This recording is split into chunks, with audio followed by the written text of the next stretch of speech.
Hey guys, welcome back to Andy's Dinosaur Reviews, and today we are back with another brand new Mattel Jurassic World Chaos Theory release. This time we've got the Slash N Roar Therizinosaurus, and you know when I had first seen this figure, I thought it was basically just a repaint of the older Therizinosaurus, but actually having it here now in person, in hand, I can tell you with confidence that it is in fact not that. Even though it looks suspiciously similar, it is actually a brand new sculpt, and I think it is a brand new sculpt entirely, which is really exciting actually. So pretty cool to see that they have released a brand new version of the Therizinosaurus overall. As far as the packaging goes, you can see it looks pretty good. Again, a little basic honestly as far as like this I guess wave 2 of Chaos Theory for season 2, so not quite as flashy as the first wave was when it comes to the packaging, but I still think it looks pretty decent. You've got some Atrociraptors down here, and then if we turn the packaging around and we take a look here at the back of the packaging, you can see basically the Therizinosaurus action feature. You can also see that the back of the packaging has like a giant area kind of like broken out where you can now see the dinosaur from behind as well, which is kind of cool. And then down here you can see the gigantic trackers that are in this wave of Chaos Theory figures. So let's pop this out of the box and check it out. So here is our new version of the Therizinosaurus. Let's actually turn it around and take a look at it over here. And also we should straighten the feet out, because it is in a little bit of an awkward position with the feet the way they were.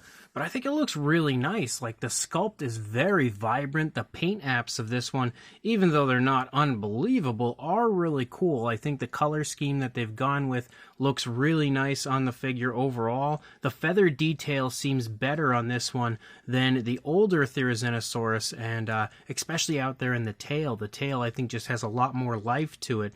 So first impressions out of the box, it honestly looks really nice. So let's go ahead, jump to a closer look, and we'll check it out from there. So starting up here at the head sculpt of our Therizinosaurus, you can see it looks really nice when it comes to the fine detail. One thing you'll notice on this one that we do not have, but we did on the other one, was we had feathers down here on the lower jaw.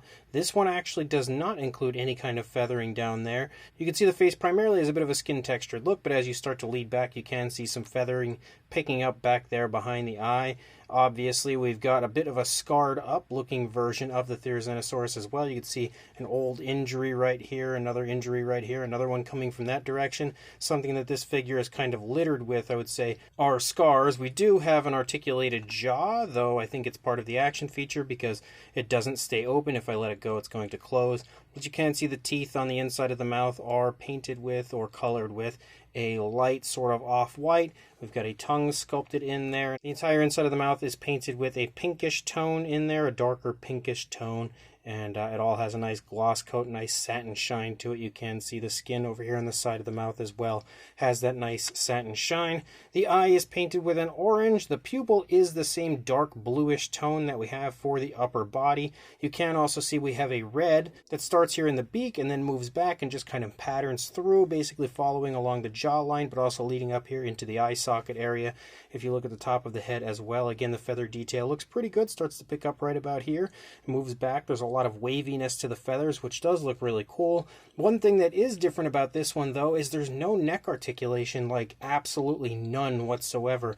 You know, we did have articulation up here previously, and then, you know, maybe you could have neck articulation down here for a Therizinosaurus, but we actually don't have any of that for this version. I definitely think that's a little bit of a downside for the figure. You know, some form of articulation at the very least up here would have been nice, but it is what it is, I guess. As you can see, we also have a light gray for the lower jaw that does extend down here, moving down along the throat, but you can see they've done a very good job of sculpting out the skin down here, as well as allowing some of that dark blue to kind of creep through the grayish areas moving down. And I love the way that they've actually painted the area here where the blue connects to the gray, because you can see they painted it out where it looks like it's kind of feathering leading in. That's really neat.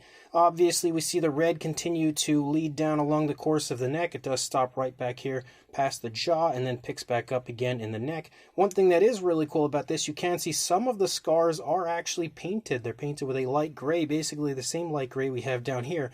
Not all of them have received that treatment, because as you move down, you see one right here that is unpainted. As you move down, you see more through the course of the body, again, that are all unpainted. Obviously, though, this Therizinosaurus has been through some stuff, because, you know, even in the feathered areas, you can see basically where, I guess, the feathers are, you know, cut and slashed away, causing us to still see the scars on the dinosaur. Moving along up here on the top, you can see a little bit of extra feathering here kind of running along the spinal column, and that as well looks pretty good. There is midsection articulation here, but again, I'm going to go ahead and say that probably has something to do with the action feature. We can see the red continue to follow along the course of the side of the dinosaur.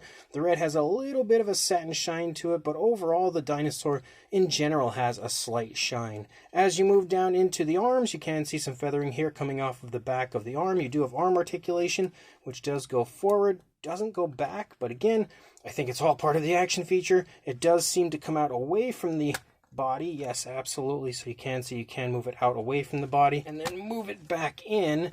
You do also have elbow articulation. Can't go back, can only go forward. And then as you move down here, you can see the skin pick back up again with more feathers kind of leading off of the back of the arm. You've got some scoots moving down the fingers, and then you lead out, and the nails are painted with a nice grayish tone. You can see the nails also sport some nice cracks and crevices. It also has a satin shine to it when it comes to the nails, which is very nice to see. You can see the underside of the palm of the hand also looks really good, and we do have articulation in the wrist, which can go forward and back, actually, so some nice articulation there as well. You can also see that that grayish tone moving down does end basically in the chest region. It doesn't extend any further down into the underside of the dinosaur. You can see the skin texture down there looks pretty decent, though. Moving back here, you can see that red stripe starts to disappear and absolutely is gone after the hip region, which is pretty common for Mattel stuff. As you lead down, you can see a good bit of feathering here in the thigh, but you can basically make out the fact that it is definitely a very muscular thigh. Leading into the calf, you start to see the skin texture return in the knee area and stuff, and you can see the calf again looks nice and muscular. We've also got some more injuries, some more scars right there. Then we transition back to a grayish tone, that same gray that we see for the lower jaw. As we move down into the foot, you've got some slices on the back of the leg as well, some scoots moving down the front of the toes, and again, the nails are basically unpainted, but they have a little bit of a satin shine to them. The detail is very vibrant on the figure, though, I will say that. And as far as articulation goes, you can move the leg forward and back, and then you also have the ankle swivel right there. No knee articulation, which is something that the first Therizinosaurus did have. And then you move back up, and I like the fact that you can see kind of like layers to the feathers here, which is really cool. Again, another kind of slice right there, it looks like. But as you move back, you've obviously got tail articulation, but I think that's how you activate the action feature, so we'll check that out here in a little bit. Some more slices in the tail of the dinosaur. And again, the feather detail in the tail, I think, looks so much nicer on this one than it did on the first one. You can actually see, like, there is some plumage out here, some extra plumage as you lead out into the tail, and the actual detailing of the feathers on the tail looks really nice. It also has a turn toward the dinosaur's right, which you can see, and if we turn the dinosaur around and you take a look at it from up here in the head leading down, you can see more injuries, a bit different compared to the injuries on the first side. As you move down, you can see more of those as you continue to lead along. There's another slice right there. You've got more leading down basically in the shoulder area. The arms are in exactly the same position on this side, but again, the detailing is going to look a little bit different as you move through as far as like the injuries and stuff go. You do have another area here on this side where we do actually have some more scars painted out with a light gray in the thigh, but then as you move down, you've got some here in the calf that are unpainted. The transition to the gray for the lower parts of the legs is pretty good, again, pretty smooth and naturalistic, and again, you lead out into the tail, and you can now see the tail curving toward us. You can also see the skin texture of the underside. Again, looks pretty nice. And then as far as the Facts app goes, if you would like to add that one to your collection, there you go. But honestly, it is still a really nice figure, actually. Like, as far as the sculpt goes, I definitely like this one better than the older one. Now, as far as the actual action feature goes, let's go ahead and figure that out.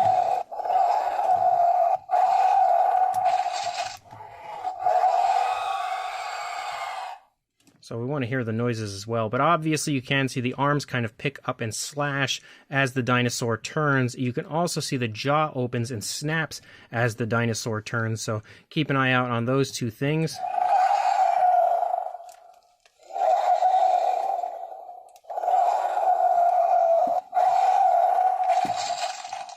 Pretty fun action feature, definitely not too bad. Again, it works for a Therizinosaurus. You can also hear some really nice noises. Let's try to just get an idea of the noises.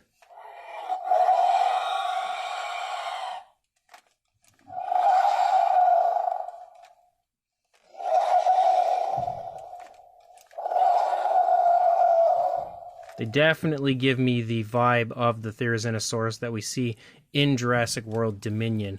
And I haven't actually watched Season 2 of Chaos Theory yet. I've been meaning to get to it. I've just been so crazy busy with everything going on in my life. But again, I don't know for sure if the Therizinosaurus makes an appearance or if this is just a random cool toy that's in the line. But as far as a size goes, for a length from the jaw to the tail, you're looking at about 14 inches, maybe just shy of 14 inches, or about 35.5 centimeters. And if we go from the claws to the tail, about 15.25 inches, or around 39 centimeters. And then for a height to the top of the head, about 9 inches, or right around 23 centimeters. For a size comparison, there is Mr. Papo T-Rex, the Attack Pack Colovosaurus, Robert Muldoon, and the Collect Day Human Being next to our Therizinosaurus. And as per usual, when it comes to a Jurassic World Therizinosaurus from Mattel, it's quite nicely sized, but I don't think the size is really all that different from the first version of the Therizinosaurus,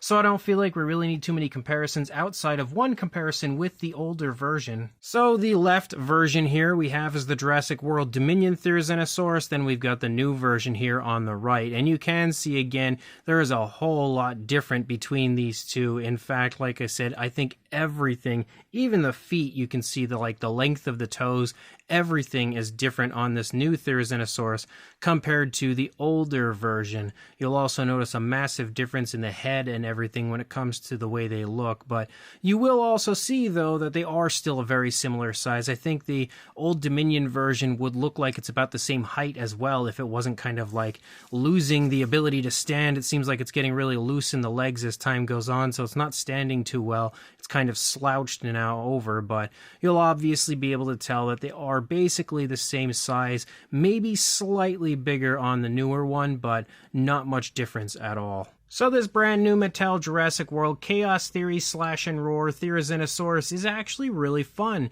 Honestly, I almost dismissed this figure when I had seen the original images as basically just being a repaint, but I'm so happy to see in person that it in fact is an entirely new figure. It's not like it's the same figure with scars added to it. It is new all over, and in my opinion looks way better than the older one did. Like, the sculpt is much closer to what you actually see in Jurassic World Dominion, I think, than the older one, and the detail looks better. The feather detail looks better. Everything, honestly, in my opinion, looks better on this one. The only downside to this one compared to the older one is the lack of articulation in the neck, because the other one did have articulation in the neck, whereas this one really does not have any articulation anywhere even near the neck outside of like the articulated jaw. But the action feature is pretty fun for the figure, and that does take up the majority of the articulation on our Therizinosaurus. Outside of the actual action feature, the only real articulation that you have would be like the legs, the ankles, and the ability to change up the wrists, but the rest of it basically all ties into the action feature. The paintwork of it is pretty cool. Again, it's not insanely well done because we don't have like painted nails on the feet. We also don't have paint leading out into the tail, but I feel like the color scheme they've chosen looks natural but flashy at the same time, and just generally really appealing looking. I'm definitely a fan of the coloration on this Therizinosaurus, and on top of that, it's got some really fun noises. So if you are interested in grabbing this, I will include a link in the description to where I purchased mine on Amazon.com, so make sure you check that link. Go grab this if you want it, and like, comment, and subscribe, and I will see you in the next review. Thanks for watching.